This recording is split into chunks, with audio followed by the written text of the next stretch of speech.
All right, so welcome back. I know this is kind of a different video, but I've been wanting to do one of these for a while, and I've never really done one.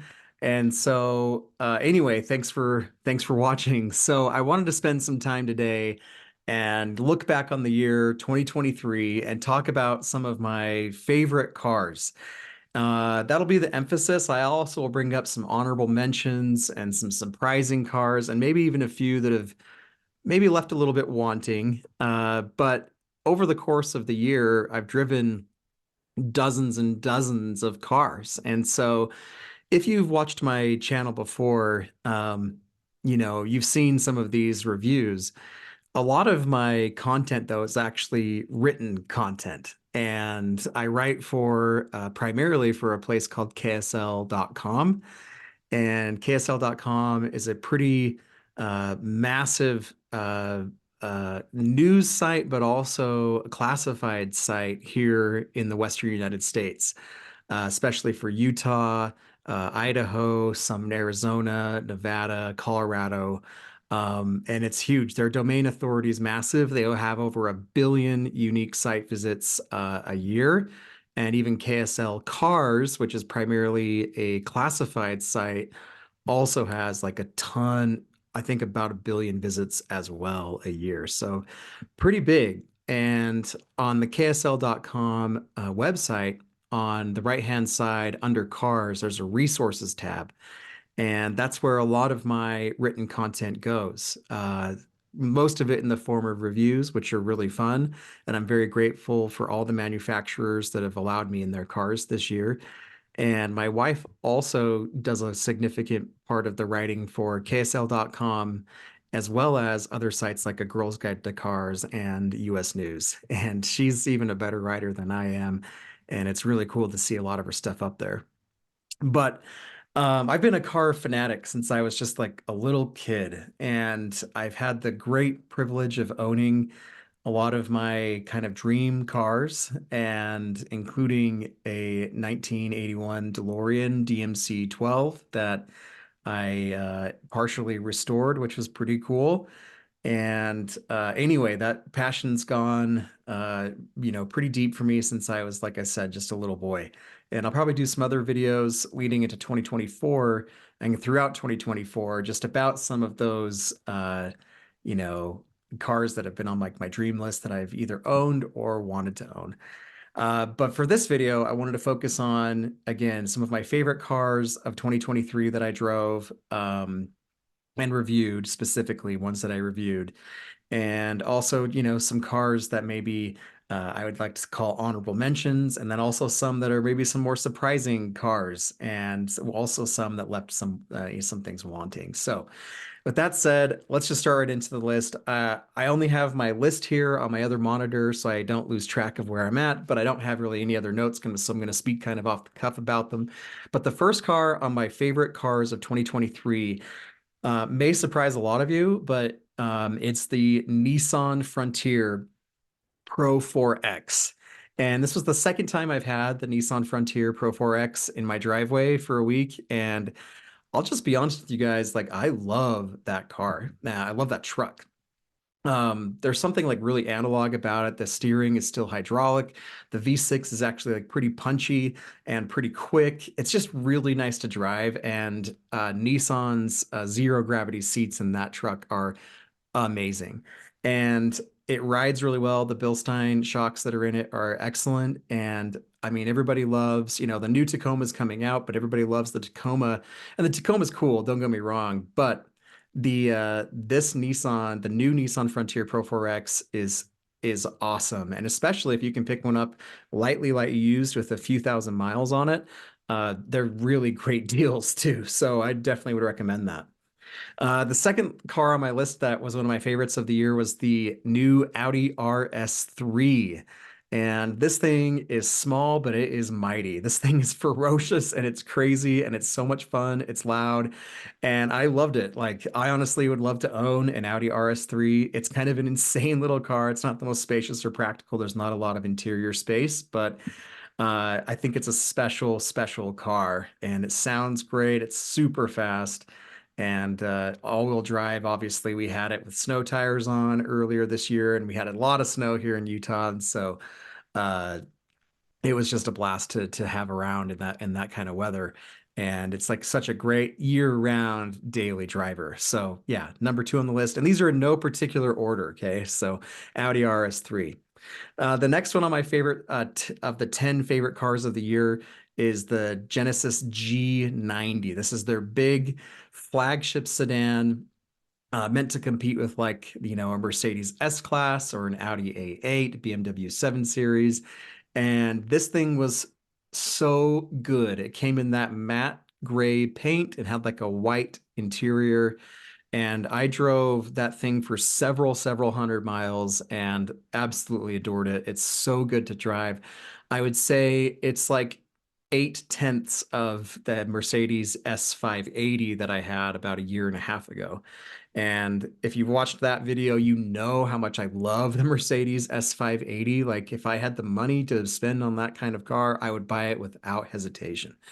The Genesis G90 is close. I don't think it's quite the level of S-Class, but it's only like 100 grand. So it's about $30,000 cheaper. I don't know if that really matters to people that are buying that kind of car and have that kind of budget, but still, for about $30,000 less, you're getting like a really excellent competitive car next to the Mercedes S-Class, it was really cool. Okay, so the next one on my list is the Kia Telluride SX Prestige X Pro. Now, if you've watched this channel at all, you probably have seen some videos of our own Kia Telluride SX Prestige that we own. And we bought that thing for a reason. Like, we drive tons of cars, and it should say something that we have chosen to buy a Kia Telluride.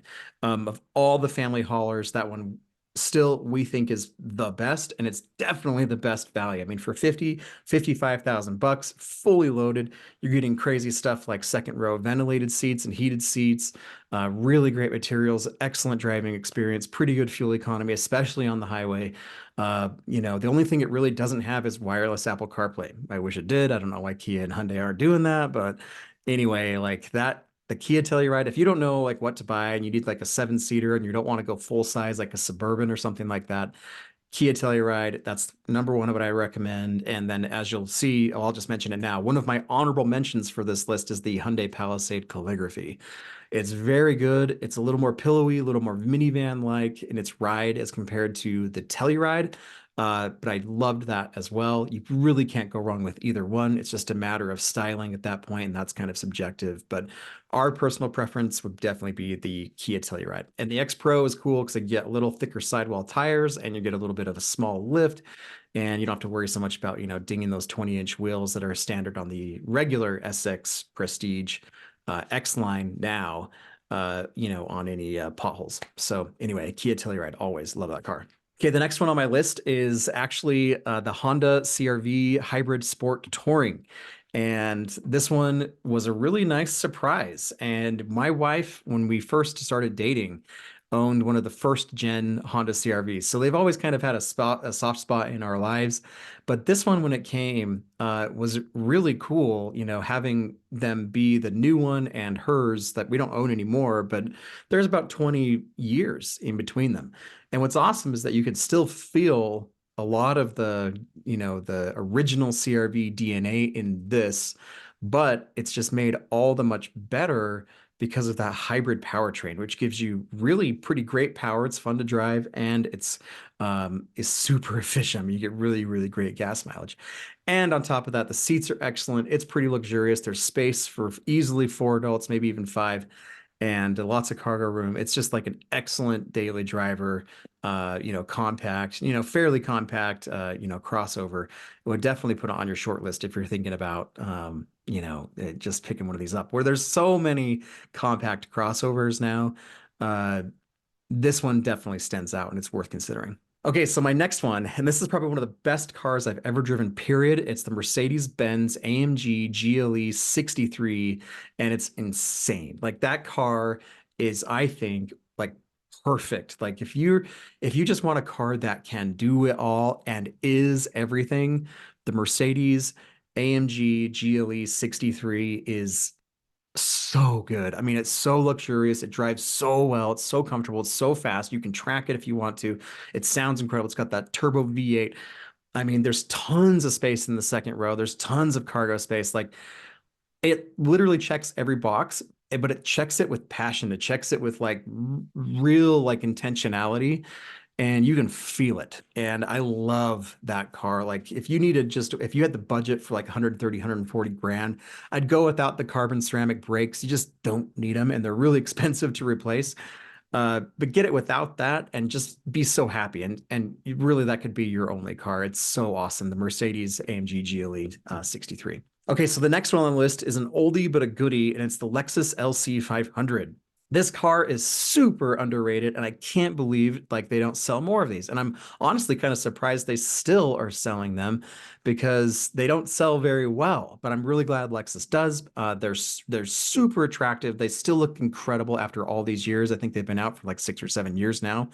Um, the V8 is amazing. Like it's almost like a baby LFA. It sounds exotic and it sounds deep, but also it's like in the higher RPMs, it's high pitched and it just screams. The transmission is awesome. The seats are incredible. Like you could easily daily drive this thing and be so happy and so comfortable. Like in my review that I wrote about it, I said that the LC 500 is like, it feels like when people will say I want a Corvette and they go buy a Corvette, what they're really thinking is like, I really want an LC 500, like especially if the new C8 Corvette. It's just so awesome. And like I drove that thing all over the place. I drove it in massive rainstorms. It's rear-wheel drive, and it just didn't even skip a beat. Super confidence inspiring and definitely underrated. If you haven't checked out the LC 500, like you need to go check it out, especially when used ones now are like getting into the lower 60K range. Like done, like for real. Like that's on my short list that I want to own someday for sure. Okay, so the next one is and this one also has had a lot of publicity this year, but the Honda Civic Type R. Unfortunately, I only had a few days with the Honda Civic Type R due to weather, and it still had its summer tires on, which are pretty much useless under 40 degrees Fahrenheit.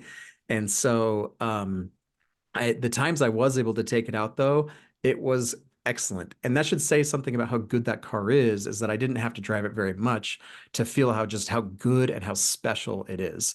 And I'm also going to talk about the Integra in just a second because that's also my top 10 list of the year. But the Honda Civic Type R just somehow feels even more special than the Integra. I don't know if it's the red seats, the red carpet, the interior, the more just like straightforward interior, or the engine felt a little less like it felt like more peaky, like traditional, like Honda, Civic style of like the early 2000s. And so it felt, I don't know, to me, it felt a little more special than the Integra did. And it was awesome. Like, so I've heard some people online say it's too stiff for daily driving. I didn't honestly think that at all. And that was in some pretty cold weather. So I think if don't care about the stuff in the Integra and you want to save, 6, 7 to 8 grand, then get yourself the Type R and enjoy it. So that leads me to my next one. As mentioned on my top 10 is definitely the new 2024 Acura Integra Type S. This car is like pretty darn close to perfect. It is so much fun to drive. Like I feel like Integra or Acura and Honda just didn't need to make those two cars that good. Like they are exceptional. And like once you drive them, it's like everything else just kind of like fades away. It's like, wow, I didn't realize something could like be this good for this price. It's definitely pushing it. Like I think especially the Integra should be all-wheel drive or at least be an optional all-wheel drive. I think it'd be even better. Don't get me wrong, it's amazing as is with its front wheel drive setup. Like legit, you can't even tell. A lot of the time, it feels like it's all-wheel drive. It's so good. I mean, it's comfortable. There's space. You can fit adults in the back too. No, there's only 2 seats in the back. It's got the hatch versatility. It's fast. The manual transmission is probably one of the best on the market. Like, if you can find an Acura Integra Type S and you like all the stuff it has over the Type R, the Civic Type R, I really don't think you're going to be disappointed. Just be sure to get yourself some winter tires and also plan on replacing tires pretty quickly. They, probably the ones I had, the car only had like 8,000 miles on it and the tires were pretty much toast. So you're going to be replacing tires a lot, but man, the Integra Type S is everything that people say it is. You'll love it. Okay, so actually just two more on my list. This one's kind of going to surprise a few of you, but I would definitely say the Toyota Sienna hybrid. Well, they're all hybrid, but the Woodland gives it like a slight lift, thicker sidewall tires, and slight, like very slight. It looks almost just like a normal Sienna. But that car was so awesome. I'm not saying I think I can buy a minivan. I don't know if I'm there yet, but I'm telling you, we took that thing on a road trip from here in Salt Lake up to Yellowstone and back with Toyota's permission. And it was so comfortable. It was so nice. We have two kids, and they had so much room there in those back captain's chairs. It was insane. Like that thing was amazing. And we averaged like 32 miles per gallon over the whole thing.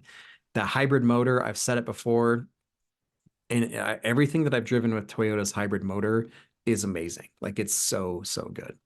So definitely would recommend the Toyota Sienna. The Woodland does give you that slight lift. We did take it off road, actually down a pretty gravelly road for several miles up to the top of a mountain, and it did incredible. Like it was great. So anyway, it took me by surprise too, but I loved, if you're looking for a van, I think the Toyota Sienna Woodland would definitely be at the top of my list. Honorable mention for sure would be the Kia Carnival SX Prestige.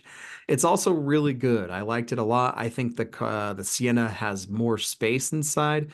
I think it's a little easier to drive with that hybrid motor, and there's a little more storage and cubbies, and it's a little more useful and practical. The Carnival definitely, I think, looks better and is more stylish, and it's only front-wheel drive as opposed to all-wheel drive in the Sienna. So it's going to be up to you, but both are good. My pick would be the Sienna. That's why it's on my top 10 of 2023. Okay, so my last one, and this is probably my favorite thing I drove all year, is the 2024 Jeep Wrangler Rubicon 392. That rig is so awesome, and I want to own one so bad. It's hilarious and it's so much fun. Like I know the 392 has been out for several years now, but the changes and upgrades they made with the 2024, I actually really like the new grille. The new screen is incredible. I like the red leather. Like all of the upgrades, I think are awesome. And Jeep actually had me down to Sand Hollow here in Utah back in June to drive it and actually go over some red rocks and off-roading. And it was truly mind blowing. Like it took someone who, I've been off road a little bit. I'm not like crazy, going down to Moab all the time, but it took someone like me and made me feel like unstoppable with, proper guides. But I love that thing. Like you take the doors off, it has the Sky One touch top, which is the only way I'd buy a Wrangler 392. That one touch top is so cool. It sounds incredible. Like it's just ridiculous and it's so fun and it's so fast. The Wrangler 392 is definitely my favorite of the year. So, okay. So as far as some honorable mentions go that I haven't talked about yet is the Ram 1500 Limited. This is a great truck, and I feel like whenever we talk about trucks, it's always about the F-150. And the Ram 1500 Limited was awesome. It's so luxurious. It's so luxurious. And that 5.7 liter with the e-torque little generator on it is still great. Like it's really, I know it's been around forever, but man, it's nice to drive. It sounds awesome. It can tow. It's very comfortable, and you can get some crazy smoking good deals on those things right now. Like, sure, it's not like maybe the most attractive on the exterior, and I think maybe the F-150 looks better, but that Ram 1500 Limited is great. Like, of course, I want a TRX someday. It will happen, but even just the regular Limited is a fantastic truck. It's a luxury car. Like, it's more luxurious than a lot of cars I drove this year. And I think it's definitely, deserves a spot like the top, of the top, 1500, half ton pickup trucks. Another quick honorable mention is the Toyota 4Runner. I've owned two 4Runner, TRD Pros, two 4Runner, so I'm a fan. And driving it again this year in the 40th anniversary edition was great. Like I know it's old, I know we're getting a new one, and the Land Cruiser's coming back and everything else, but as is, the Toyota 4Runner is still great. Crappy mileage and everything else. Okay, the last honorable mention that I want to say is the Honda Accord Touring Hybrid. It's excellent. If you're looking for a sedan, like that should be your go-to one. The hybrid and the touring is the only way I'd go. The hybrid and the touring is only a few grand more than like the base Accord. Like just buy the thing fully loaded with its hybrid motor, get excellent mileage. It's pretty luxurious. It rides really well. It's easy to drive. Super like Mercedes S-Class Genesis G90 levels of like back seat room and space. Buy it and be happy. The only downside is, again, like with a lot of Honda stuff, is that it's not wheel drive. Okay, so as far as surprising cars go of 2023, these weren't necessarily, again, in my top 10 or even honorable mentions, but these were surprising. And the first one I'll start off with is the Kia Sportage Hybrid. We always talk about the CRV, which I put in my top 10 of this year. We always talk about the RAV4, the CX-5, but we never really seem to talk about the Kia Sportage, and it's so good. Like I really enjoyed it. And the hybrid, of course, like Toyota's products and Honda's, it adds power and it adds efficiency. Like there's no downside. And it's again, it's only a little bump up. I loved it. I think the Kia Sportage is awesome. If you're looking for like an alternative and just want to get something different than the CRV or RAV4, definitely go check it out. Another car that surprised me is the Honda HR-V. It's not amazing, don't get me wrong, but for what it is, as cheap, just like micro transportation with a hatch, it looks cool. It looks like, people have said, and I agree, it looks like a baby Lamborghini Urus. I really liked it. It was comfortable, drove well, easy commuter, cheap. Okay. Another car that surprised me this year was the Volvo S60 Recharge. This is an awesome car. Now it's tight inside and there's not a lot of cabin storage, but beyond that, this thing is sweet and it hauls. Like this thing moves. It's super fast. You can plug it in. It gets like 50, 60 miles of electric range. You could commute on this thing on pure electricity every single day. And then when you really want to get after it, that gas motor kicks in and it moves. Like it was such an awesome car and it's super smooth. The seats are second to none.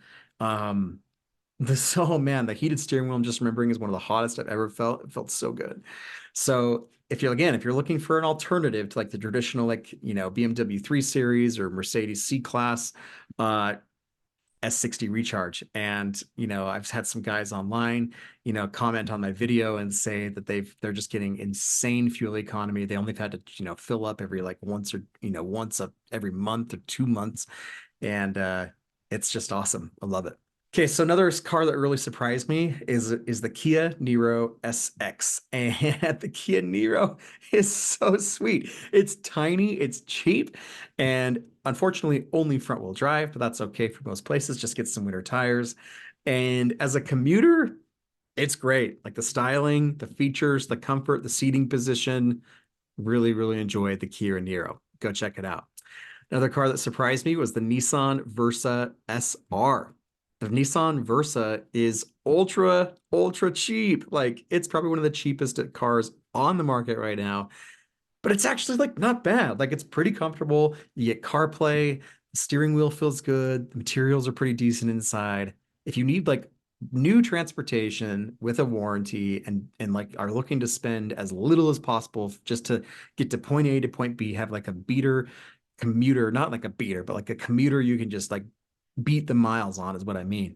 Go check out the Nissan Versa. Like it fits the bill pretty well. Okay, two more that surprised me was the Mercedes-Benz C300. Again, we always talk about the BMW 3 Series, but as like the benchmark, and I think it probably still is, but the Mercedes C300 really surprised me. And it has different drive modes where it feels like it can feel very luxurious, but also very sporty. And the interior really is like incredible, compared to a lot of the other luxury offerings. I think Mercedes is doing the interior thing better than anybody. And the last surprising car of 2023 was the Toyota Venza. And I know people are going to be like, what? Are you serious? The Venza? And yeah, I'm serious. It actually really surprised me how great it was. I'm not saying it's the best thing ever, but it's nice to drive. Like that hybrid powertrain again is great. It's easy. The seats are comfortable. I mean, I said in my review, and I still believe it, this is the car that most of our parents or grandparents should be buying. It's simple, it's easy, it's comfortable, gets good gas mileage, and it looks pretty good. So there's only a few I want to end this video with that kind of left me wanting a little bit, or left me scratching. We'll call these head scratchers, okay? The first one on my head scratcher list is the Mercedes-Benz EQE AMG. This car just didn't do it for me. We had both. We had the regular EQE earlier this year, and then we had the EQE AMG just this fall. And honestly, I didn't notice that big of a difference. And the AMG version certainly makes like more power, but when you're dealing with electric cars, they they all feel pretty powerful. I mean, you're really splitting hairs, and the AMG version was like $135,000. And I just don't see it. I didn't feel it. I didn't touch it. Like it felt like the other EQE, honestly, and I just don't think it's worth the money. Another one, unfortunately, that kind of left me scratching our heads was the Mercedes-Benz GLS 450. While beautiful on the outside, and the powertrain is so beautiful and silky smooth and powerful. I loved it. The interior is a bit of a mixed bag. The front seats are pretty good. The captain's chairs, the driving position, all that's awesome. But the second row is not the most comfortable. And the third row, honestly, is pretty unusable. And to even get into the third row, it's pretty complex. You have to hold down a button, which moves the second row seat forward, and it moves the front passenger seat forward. It's weird. And once you even get back there, there's not a ton of room.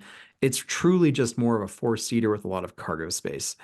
I was pretty disappointed because I've heard a lot of people talk and say the GLS 450 is incredible.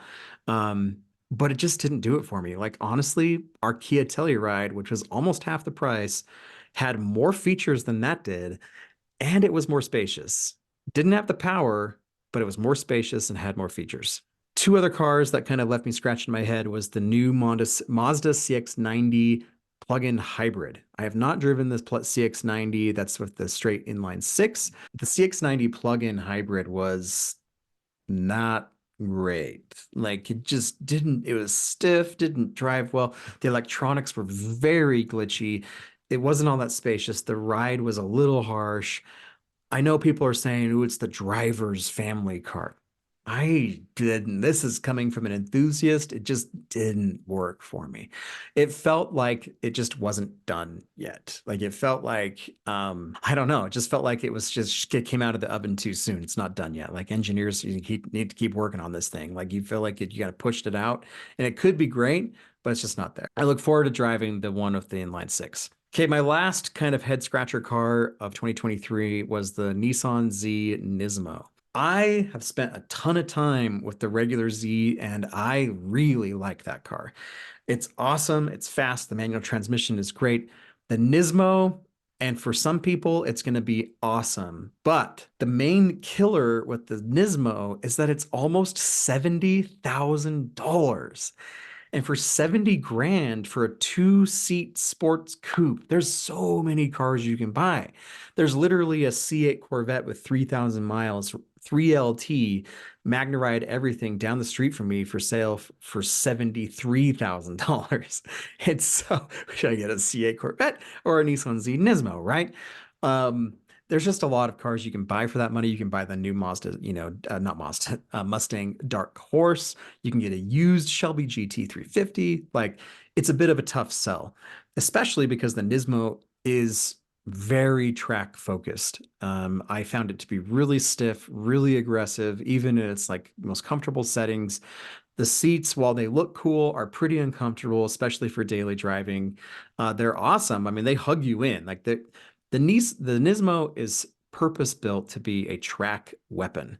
And I've heard that it does great on track, even though it is heavier than the previous. There's the regular Z, but if it were my money, I would buy just the Z Performance for, 55-ish grand, save almost 15,000 bucks for tires and just have a good day. And you get a manual transmission. Okay, so there you have it. I know that was kind of a long video, but I hope that kind of gives an overview. This does not mention all the cars I drove. Again, I drove dozens and dozens, but as I looked back on my list for the year, these were the top, my favorites. These were the ones that surprised me. These were the ones that kind of left me scratching my head. And so hopefully that kind of gives you a better idea of some things to look for, as you go out and buy.